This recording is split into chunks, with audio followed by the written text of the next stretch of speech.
Hello my lovely students, this is Mansi. Welcome back to the channel. So थोड़े दिन पहले हम लोगों ने सर्कल्स चैप्टर का इंट्रो किया था, जहाँ पे मैंने थ्योरम्स डिस्कस तो करी थी बट उनका प्रूफ नहीं किया था। तो आज के इस सेशन में हम लोग थ्योरम्स का प्रूफ देखेंगे। दो थ्योरम्स है हमारे पास, जिसमें हमारी पहली थ्योरम 10.1 है, the tangent at any point of a circle is perpendicular to the radius through the point of contact. So ये थ्योरम हमने बहुत बार क्वेश्चंस में यूज भी करी है। क्या प्रूव करना है एक बार फटाफट से मैं बता देती हूँ आपको। एक सर्कल ले लेते हैं हम, एंड ये मान लिया सर्कल का सेंटर हो गया, एंड इस सेंटर से यहाँ पे मैंने बना दिया एक सर्कल। ठीक है, अब हमें क्या प्रूव करना है बच्चे कि जैसे ये सर्कल है, इसी की एक टेंजेंट बना लेते हैं। ठीक है, इसको थोड़ा सा ऊपर कर देंगे, इसको सेलेक्ट करके। ठीक है, अब वो सर्कल को एक पॉइंट पे टच कर रही है, तो सर्कल की टेंजेंट होगी, थोड़ी सी टेढ़ी लग रही है यार, रुको इसको सीधा करते हैं पहले। ठीक है, अब स्ट्रेट है। ये हमारी टेंजेंट हो गई। हमें प्रूफ क्या करना है कि जो रेडियस होते हैं, जैसे सेंटर से यहाँ पे मैं बनाऊँ, ये रेडियस होगी।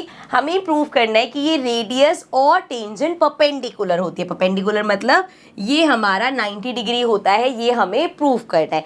इसको प्रूव करने के लिए एक छोटा सा बस लॉजिक हम इस्तेमाल करेंगे, वो ये है बच्चे, जैसे अगर आपके पास कोई भी लाइन सेगमेंट है इस तरीके से, ठीक है, एंड आपने यहाँ पे एक पॉइंट ले लिया। अब इस पॉइंट से देखो ऐसे भी लाइन बन सकती है, इस पॉइंट से ऐसे लाइन भी बन सकती है, ऐसे भी बन सकती है, ऐसे कितनी सारी आप चाहो यहाँ पे लाइंस बना सकते हो इस लाइन सेगमेंट के ऊपर। ठीक है, अब डिफरेंस क्या है इसमें, परपेंडिकुलर कौन सी होगी, जिसका डिस्टेंस सबसे कम है। अगर मैं आपसे बोलूँ क्या बच्चे ये यहाँ पे परपेंडिकुलर होगा, नहीं होगा। जिसका डिस्टेंस सबसे कम है, मतलब मान लो अगर ये 6 सेंटीमीटर है, ये 5.5 है, ये 5 है, सिमिलरली ये 5.5, 6, 7 इस तरीके से है। ये जिसका शॉर्टेस्ट डिस्टेंस होगा वो हमेशा परपेंडिकुलर होता है। तो यहाँ पे भी यही चीज आ जाएगी हमारे पास। अगर मैं इस पॉइंट से मान लो एक और मैंने इस तरीके से बना ली, ठीक है, अब नेमिंग कर देते हैं जरा। ये सेंटर हो गया हमारा O, और ये जहां इनका पॉइंट ऑफ कांटेक्ट मतलब जहां टेंजेंट सर्कल को टच कर, ठीक है। ये पॉइंट ऑफ कांटेक्ट हो गया, इसको नाम दे देते हैं Q, और ये वाले को ले लेते हैं R। ठीक है, अब मतलब मुझे बस इतना प्रूफ करना है कि ये जो OP है इसका डिस्टेंस सबसे कम होगा। इसका डिस्टेंस सबसे कम होगा तो वो हमारा परपेंडिकुलर होगा। ठीक है, तो इसको रब कर देते हैं। अरे हो जा भाई। तो देखो बच्चे, अब एक बात बताओ, ये जो OP है वो क्या है, सर्कल की रेडियस है। OP सर्कल की रेडियस है। ठीक है भाई, अब अगर मैं बात करूं OQ में, OQ और OR, अब OQ और OR में मुझे बताओ जरा बड़ा कौन है। इस तरीके से आपके पास है, मान लो ये पूरा OQ है और यहाँ पे कहीं R पॉइंट है, तो हमें दिख रहा है ना ये तो इसका पार्ट है। तो OR और OQ में कौन बड़ा हुआ, OQ ही बड़ा होगा। देखो ना भाई, ये OR है और OQ की बात करें तो वो इतना बड़ा है इससे। OQ और OR में हमारा OQ बड़ा है। ठीक है, अब ये OP क्या है, रेडियस है, अभी हमने बात करी। इसी तरीके से O पॉइंट से R पॉइंट सर्कल पे है, तो OR क्या है, OR भी तो हमारा सर्कल का रेडियस है, और रेडियस हमें पता है सेम होती है। OP अगर रेडियस है तो हमारा OR भी रेडियस है। अगर OR OQ से छोटा है तो हम कह सकते हैं OP भी OQ से छोटा होगा, क्योंकि OR और OP तो सेम है। OP और OR दोनों सर्कल की रेडियस है, मतलब अगर ये 4 सेंटीमीटर है येलो वाला, ये येलो वाला भी 4 सेंटीमीटर होगा। तो अगर OR OQ से छोटा है तो ये OP भी तो छोटा ही होगा। यहां से मैं कंक्लूड कर सकती हूँ कि OP जो है वो भी छोटा है OQ से।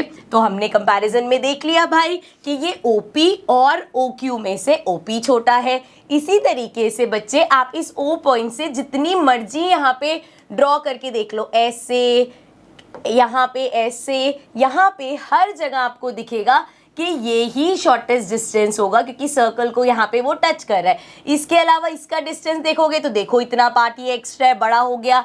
यहाँ पे देखोगे तो फिर ये इतना पार्ट बड़ा हो गया, इधर देखोगे फिर ये पार्ट बड़ा हो गया। तो यहाँ पे हमारा ओपी जो है इन सबके कंपैरिजन में सबसे छोटा है। सो हम इसमें क्या लिखेंगे, since OP is the shortest distance, अरे ओपी का डिस्टेंस क्योंकि बच्चे सबसे कम है, देयरफॉर वी कैन से हमारा ओपी परपेंडिकुलर है इस टेंजेंट के।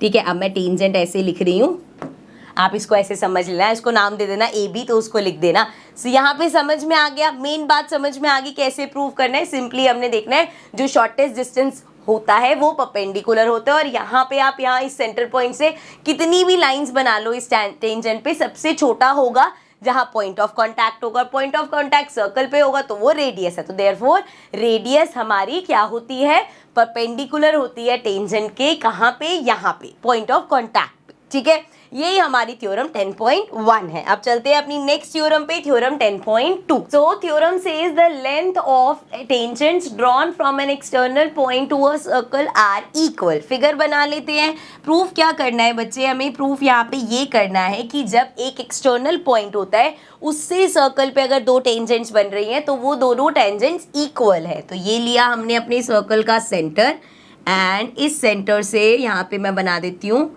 सर्कल। अब मुझे लेना है एक एक्सटर्नल पॉइंट, मान लो मैंने यहाँ पे ले लिया एक्सटर्नल पॉइंट। अब इस एक्सटर्नल पॉइंट से मैं बनाऊंगी दो टेंजेंट। सो यहाँ से एक टेंजेंट, अरे यार डॉटेड लाइन से क्यों बना दी हमने, एक टेंजेंट ये हो गई हमारी, एक हमारी टेंजेंट हो गई इस तरीके से। ठीक है, ज़रा इसकी नेमिंग कर देते हैं। मान लो ये एक्सटर्नल पॉइंट P है और सर्कल को जो इस पॉइंट ऑफ कांटेक्ट है ये A बोल देते हैं, इधर वाला पॉइंट ऑफ कांटेक्ट B बोल देते हैं। अब देखो बाकी चीज़ों को भी ज्वाइन कर लेते हैं, जैसे सेंटर से A को ज्वाइन कर दिया, सेंटर से B को ज्वाइन कर दिया, एंड देन ये OP को ज्वाइन कर दिया। ऑल्सो इसको नेम दे दो O। ठीक है, क्लियर है। अब हमें प्रूफ क्या करना है, ये बहुत ईजी लगेगा, इसका प्रूफ आपको बहुत ईजी लगेगा। वी हैव टू प्रूव, हमें क्या प्रूव करना है कि हमारा जो PA है वो इक्वल है PB के, PA इक्वल है PB के, ये हमें प्रूफ करना है। तो इस केस में हम अपने दो ट्राइंगल्स लेंगे, कौन कौन से, इन ट्राइंगल ऐसे लेते हैं POA एंड ट्राइंगल POB। ठीक है, अब यहाँ पे इन दो ट्रायंगल्स को अगर मैं कॉन्ग्रुएंट प्रूफ कर दूं तो बाय CP/CT मेरा PA इक्वल आ जाएगा PB के। अब कॉन्ग्रुएंट प्रूफ करने के लिए मुझे तीन चीजें चाहिए होंगी। देखो यहाँ पे क्या है, इन दोनों ट्रायंगल्स में OP कॉमन है, पहली चीज मिल जाएगी। उसके अलावा OA बच्चे हमारी सर्कल की रेडियस है, सिमिलरली OB भी सर्कल की रेडियस है, तो दूसरी चीज ये मिल गई, तो दो साइड्स हमें मिल गई। अब अगर मुझे इसको प्रूव करना है SAS से तो मुझे इंक्लूडेड एंगल लेना पड़ेगा। इन दो साइड्स में ये इंक्लूडेड एंगल है पर ये इक्वल है, ये तो मुझे नहीं पता, लेकिन एक चीज है जो मुझे पता है, और वो चीज क्या है कि ये रेडियस है, ये टेंजेंट है, तो यहाँ पे एंगल कौन सा बनेगा, 90 डिग्री का। सिमिलरली ये टेंजेंट है, ये मेरा वो है रेडियस है, अगेन ये परपेंडिकुलर होगा, तो ये वाला एंगल मिल रहा है। तो ये SAS से तो नहीं हो सकता, लेकिन सिंस ये मेरा राइट एंगल है तो हम RHS से इसको प्रूफ कर सकते थे, क्योंकि देखो अगर ये 90 डिग्री का एंगल है सो इसके सामने वाली ये हाइपोटेन्यूज हो गई जो हम प्रूफ कर चुके हैं, इसके सामने हाइपोटेन्यूज है, इसको तो हम इक्वल प्रूफ कर चुके हैं। सो हाइपोटेन्यूज और एक साइड हो जाएगी, मतलब RHS से मैं इन दोनों ट्रायंगल्स को कॉन्ग्रुएंट प्रूफ कर सकती हूँ। तो चलो भाई स्टार्ट हो जाते हैं। सबसे पहले लिखते हैं OP इक्वल है OP के, ये तो हमारा कॉमन ही हो गया। उसके अलावा OA इक्वल है OB के, ये क्या हो गया हमारा सर्कल का रेडियस है।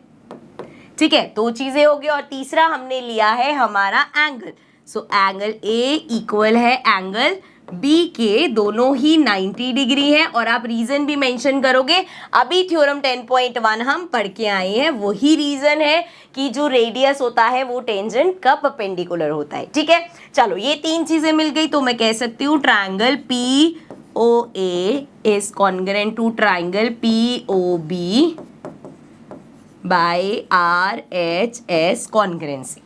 ठीक है, सो अब अगर ये पूरा ट्रायंगल, इस पूरे ट्रायंगल के, ये पूरा ट्रायंगल, नीचे वाला ट्रायंगल पूरा कॉन्ग्रुएंट प्रूफ हो गया, सो मैं कह सकती हूँ कि मेरा PA जो है वो इक्वल होगा PB के बाय CPCT से ये दोनों इक्वल हो जाएंगे। यही हमें क्वेश्चन में प्रूव करना था, मतलब यही हमारी थ्योरम है जिसमें हम कहते हैं कि अगर एक एक्सटर्नल पॉइंट से टेंजेंट्स जा रही हैं तो ये टेंजेंट्स इक्वल होती है। इसका प्रूफ हमने यहाँ पे दिखा दिया, ठीक है। सो यही दो थ्योरम्स थी हमारे इस चैप्टर में। आई होप दोनों का प्रूफ आपको समझ में आ गया होगा। ये वाला प्रूफ है बच्चे, ये क्वेश्चन की तरह भी आ जाता है, जरूरी नहीं कि ऐसे आएगा थ्योरम प्रूव करो।